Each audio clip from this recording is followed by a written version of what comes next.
बागेश्वर धाम, जो आज भारत में जादू चमत्कार का अड्डा बन चुका है।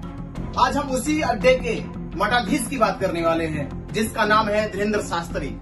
धीरेंद्र शास्त्री ने आज भारत में बहुत सारे भोले भाले लोगों को जादू और चमत्कार दिखाकर उनकी भावनाओं का, उनकी आस्था का आज मजाक बनाया है।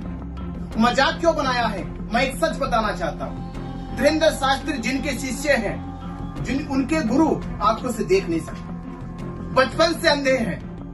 उन्होंने आज तक, उनके गुरु ने या बागेश्वर धाम सरकार ने उनके गुरु की आंखों में रोशनी नहीं डाली।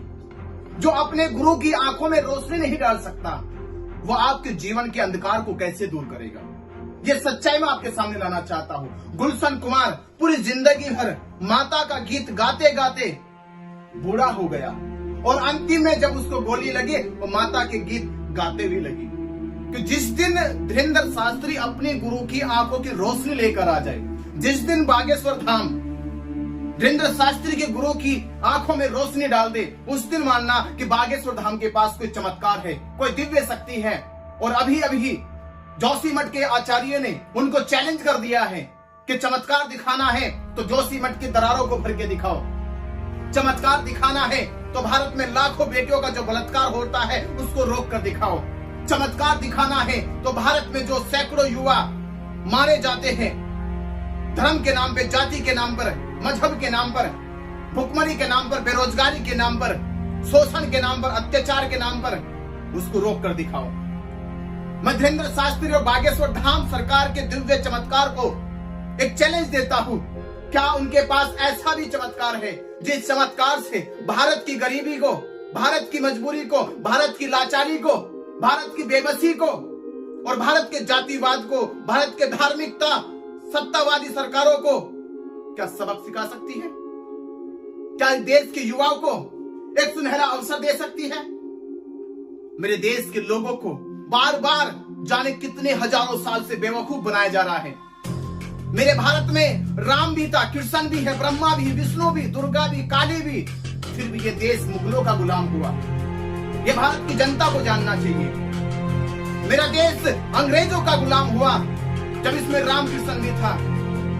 तब राम कृष्ण की शक्ति, तब बागेश्वर धाम का दिव्य चमत्कार कहा था।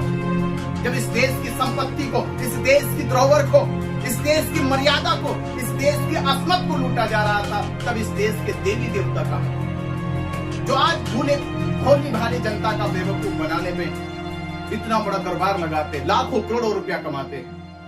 तो मेरे देश की जनता, मेरी आपसे बस यही अपील है, जागो, विज्ञान को मानो, ज्ञान को मानो। ये दुनिया में कोई चमत्कार नहीं है। और अंतिम में एक और चीज कह दूं, मीडिया पे 2 दिन से और एक और चीज दिखाई जा रही है, वो है माइंड रीडिंग।